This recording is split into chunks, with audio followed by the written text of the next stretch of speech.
CSIR net के mock exam और crash courses को ज्वाइन करने के लिए आप मुझे व्हाट्सअप कर सकते हैं 9013902981 और इस चैनल को सब्सक्राइब कर लीजिए बेल बटन के साथ, क्योंकि अभी बहुत सारे और वीडियो आने बाकी हैं। DBT JRF, BET JRF जैसे हम बोलते हैं, CSIR नेट, गेट, ICMR का JRF, ICAR और न जाने कौन कौन से एग्जाम्स के। DBT JRF जिसका दूसरा नाम BET JRF भी है, 2021 solutions part 5। Question number 660, which one of the following is not a major checkpoint in the cell division cycle of the eukaryotic cell? Option दिए हुए हैं बिगिनिंग ऑफ S फेस, फिर है transition from S to G2 phase, transition from G2 to M phase, transition from metaphase to anaphase during mitosis. देखिए, सबसे important check point में से पहला चेक पॉइंट है जब एस फेज में एंट्री करने की बारी होती है। जब एस फेज शुरू होने वाला होता है तो इस टाइम चेक पॉइंट है कि भाई डीएनए डैमेज तो नहीं है, रेप्लिकेशन करने के लिए रेडी है या नहीं। फिर उसके बाद दूसरा चेक पॉइंट है जो G2 के लास्ट में आता है, जहां पर यह चेक होता है कि सारा डीएनए डिवाइड कर चुका है, कहीं पर कोई अनडिवाइडेड पार्ट तो बचा हुआ नहीं है, या फिर कहीं पर कोई डीएनए डैमेज तो नहीं हो रखा। और फिर एक और इंपॉर्टेंट आता है मेटाफेज से एनाफेज की तरफ कि सारे के सारे क्रोमोसोम स्पिंडल से अटैच हो गए हैं या नहीं। ये इंश्योर करने के लिए कि क्रोमेटिड्स बराबर बराबर दो सेल में बटेंगे। तो यानी कि आपका एस फेज के शुरुआत में, फिर G2 से M फेज में जाने वाली कहानी और मेटाफेज से एनाफेज वाली कहानी, ये तो इंपॉर्टेंट चेक पॉइंट्स हैं। हाँ, S से G2 के अंदर जाने वाली जगह पर हमें जनरली कोई टिपिकल चेक पॉइंट्स देखने को नहीं मिलते, तो इसलिए इसका करेक्ट आंसर है option ID 2638, transition from S to G2 phase. Question की आईडी है 657। यहां पर दो स्टेटमेंट दिए गए हैं। स्टेटमेंट नंबर 1 है polycistronic messenger RNA is found in archaebacteria and bacteria. Statement 2 है कि भाई plastid genes in eukaryotes have only monocistronic messenger RNA। चलिए, हो सकता है कि हमें एग्जाम के मोमेंट पे एकदम से याद ना आए कि भाई ये पॉलीसिस्टोनिक वाली कहानी, आर्कियोबैक्टीरिया बैक्टीरिया में प्लास्टिड जीन की स्टोरी। लेकिन क्या तुम्हें लैक ऑप्रोन याद है? लैक ऑप्रोन में 3 जीन है ZYA और तीनों को एक साथ मैसेंजर RNA बनता है। तो जब ये मैसेंजर RNA बनेगा जिसमें 3 पेप्टाइड्स के लिए मैसेज है, तो भाई ऐसे मैसेंजर RNA को हम लोग बोलते हैं पॉलीसिस्टोनिक। और किस में पढ़ा था आपने लैक ऑप्रोन? ई कोलाई के अंदर, मतलब बैक्टीरिया में। आर्कियोबैक्टीरिया के अंदर भी हम लोगों ने पॉलीसिस्टोनिक मैसेंजर RNA देखे हैं, with some exception monocistronic RNA की भी। मोनोसिस्टोनिक वो होता है जिसमें एक RNA में एक ही पेप्टाइड के लिए मैसेज है। पॉलीसिस्टोनिक वो है जहां पर एक मैसेंजर RNA में मोर देन 1 पेप्टाइड के लिए मैसेज अवेलेबल है। तो भाई स्टेटमेंट नंबर 1 जो है वो तो ट्रू है। स्टेटमेंट नंबर 2 की बात करते हैं, plastid genes in eukaryotes have only monocistronic messenger RNA। ये पॉइंट थोड़ा सा गड़बड़ है। देखिए, स्टेटमेंट 2 की अगर हम बात करें तो कुछ एक यूकैरियोटिक क्लोरोप्लास्ट पाए गए हैं जिनके अंदर मोनोसिस्टोनिक RNA पाए जाते हैं, लेकिन अदरवाइज ज्यादातर आप क्लोरोप्लास्ट का अगर उठाओगे DNA तो आप पाओगे वहां पर जीन जो है वो पॉलीसिस्टोनिक नेचर की हैं। और ये भी एक फीचर थी जिससे हम लोग एंडोसिम्बायोसिस थ्योरी की तरफ जाते हैं। तो जो करेक्ट आंसर है वो है statement 1 is true and second is false. तो कायदे में तो statement 1 is correct but statement second is incorrect. Option ID 2627। Question number 671, differential expression of genetic material depending on its parentage of inheritance is known as. कई बार लोग जल्दबाजी में केवल differential expression of genetic material पढ़ करके question को solve करने की कोशिश करते हैं और भूल जाते हैं कि यहाँ पे पेरेंटेज भी कहा गया है। भाई देखिए, मदर से जीन आई या फादर से जीन आई, और जब उस पर डिपेंड करेगा कि एक्सप्रेशन कैसा होगा तो आप इसे बोलते हो जीनोमिक इम्प्रिंटिंग को। पेनिट्रेंस और एक्सप्रेसिविटी जीन्स है, एक्सप्रेस करेगी या नहीं करेगी, करेगी तो कितना करेगी, ये वाली बात यहाँ आती है। एपिस्टेसिस में हम देखते हैं कि एक अलील जो है वो दूसरी किसी भी तरह के अलील के इफेक्ट को नल कर देती है। तो जीनोमिक इम्प्रिंटिंग है जहां पर हम लोग बात करते हैं maternal inheritance, paternal inheritance type की कहानियां, जिसमें जीन्स किस पेरेंटल ओरिजिन से आई हैं इस पर डिपेंड करेगा कि जीन का एक्सप्रेशन कैसा होगा।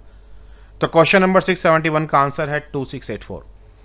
Question number 747, where is the greatest likelihood of the occurrence of proline residue in the protein structure. भाई प्रोलीन अगर आपको याद हो तो इसमें यह था कि जो सी अल्फा के साथ में आप देखते हो कि NH लगा हुआ है, वो बैकबोन के साथ ही बॉन्ड बना लेता है, जिसकी वजह से ये वाला जो बॉन्ड है ये बॉन्ड मुड़ गया।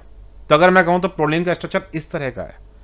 अब ऐसे स्ट्रक्चर कहां मिलेंगे? बट ऑफ वैसे वहां जहां टर्न्स और लूप्स होंगे, जहां मुड़ने की गुंजाइश होंगी। इसलिए इसका आंसर है 2987। और ये कोई ऐसी बात भी नहीं जो आप पहली बार देख रहे हो। प्रोलिन की जब जब बात आई है हमेशा जिक्र आया कि भाई टर्न्स एंड लूप्स में ही प्रोलिन के मिलने के चांसेस बहुत ज्यादा होते हैं। अब है question number 668। Which one of the following enzyme help the DNA to overcome the tension generated by the unwinding during replication? भाई इसका आंसर है टोपोइसोमरेज। टोपोइसोमरेज दो तरह के होते हैं, फर्स्ट एंड सेकंड, और ये डीएनए कट करके या तो उसे सुपर कोइल्ड कर लेते हैं पॉजिटिव वे में या नेगेटिव वे में, रिलैक्स करने का काम करते हैं जब भी कभी स्ट्रेस डेवलप होता है। हेलिकेज का काम है दोनों स्ट्रैंड को सेग्रीगेट करना, हाइड्रोजन बॉन्ड हटा करके।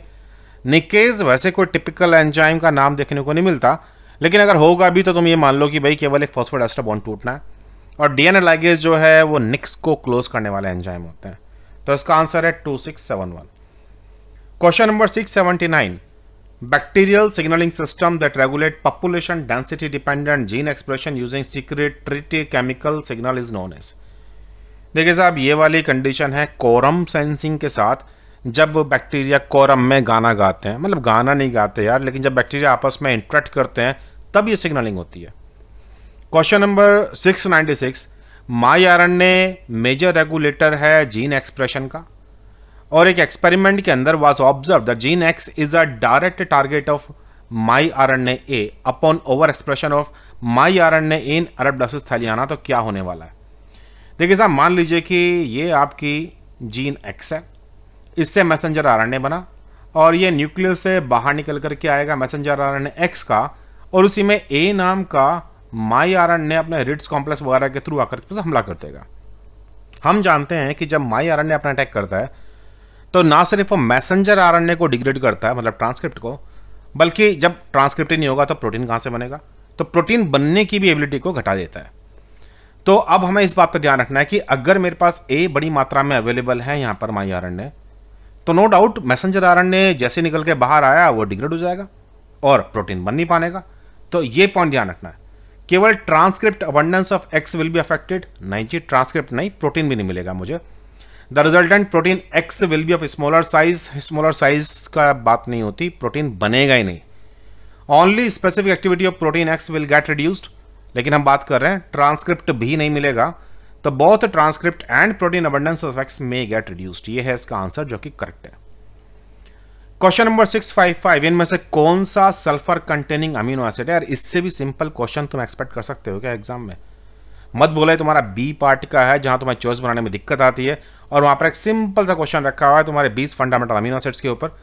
आप जानते हो कि मैथ्योनिन और सिस्टीन ये दो अमीनो एसिड हैं 1 and 4 जिनके पास सल्फर अवेलेबल होता है। Option number 2618। Question number 628। कौन सा एंजाइम डाइजेस्ट करेगा डीएनए आरएनए हाइब्रिड को? क्यों इस क्वेश्चन के आंसर को तुम टेक्निक में ढूंढ रहे हो? याद करो fundamental DNA replication. DNA replication में जब प्राइमर वाली कहानी याद है तुम्हें? भाई सबसे पहले प्राइमर बनता है, फिर प्राइमर को एक्सटेंड किया जाता है, फिर उसके बाद जब कभी डीएनए कंप्लीट रेप्लिकेट कर जाता है तो फिर वो प्राइमर हटाया जाएगा, उसकी जगह पर दोबारा डीएनए लगाया जाएगा। याद है ई-कोलाई में प्राइमर हटाने के लिए कौन सा एंजाइम आता है? DNA polymerase 1। और डीएनए पॉलीमरेज 1 की आरएनएज एच ही तो एक्टिविटी थी। आरएनएज एच का नाम ही है कि जब हाइब्रिड स्टेट में वो केवल आरएनए को डिग्रेड करेगा एंजाइम, इसलिए से बोलते थे आरएनएज एच, जो किसका आंसर है 2512। Question number 682। The animal embryonic stem cell जो कि डिफरेंशिएट कर सके into any embryonic cell type are known as. तो भाई ऐसी सेल्स को हम लोग प्लूरीपोटेंट बोलते हैं जिनके पास सभी तरह की एम्ब्रियोनिक सेल्स बनाने की एबिलिटी हो। हालांकि टोटीपोटेंट हम उसे कहते थे जो प्लेसेंटा वाला पार्ट भी अपना खुद का जनरेट कर सके। मल्टीपोटेंट वो हैं जो कई तरह की लीनेज बना सकती हैं लेकिन सारी तीनों जर्म लाइन नहीं बना सकते, और ऐसे ही अलग अलग सेल्स के टाइप थे। तो इसका आंसर है 2725। क्वेश्चन नंबर 678 है T cell clones of an individual recognize peptides only when bound and displayed by that individual MSC molecule on the surface of antigen presenting cell। अब मान लीजिए ये एक एंटीजन प्रेजेंटिंग सेल है और उसके सरफेस पर एक MSC का मॉलिक्यूल लगा हुआ जो पेप्टाइड दिखा रहा है साथ में, ये पेप्टाइड एंटीजेनिक है। फिर आपकी टी सेल आई और टी सेल के टीसीआर ने इस एंटीजन को पहचाना, लेकिन साथ में वो उस एमएससी को भी पहचानना चाहता है। जब तक एमएससी के द्वारा एंटीजन प्रेजेंट नहीं किया जाएगा तब तक टी सेल उसे पहचानेगी नहीं। इसीलिए इस प्रोसेस को बोलते हैं हम लोग एमएससी के द्वारा रेस्ट्रिक्टेड, कि अगर एमएससी नहीं तो एंटीजन पहचाना नहीं जाएगा। यह प्रोसेस है एमएससी रेस्ट्रिक्शन।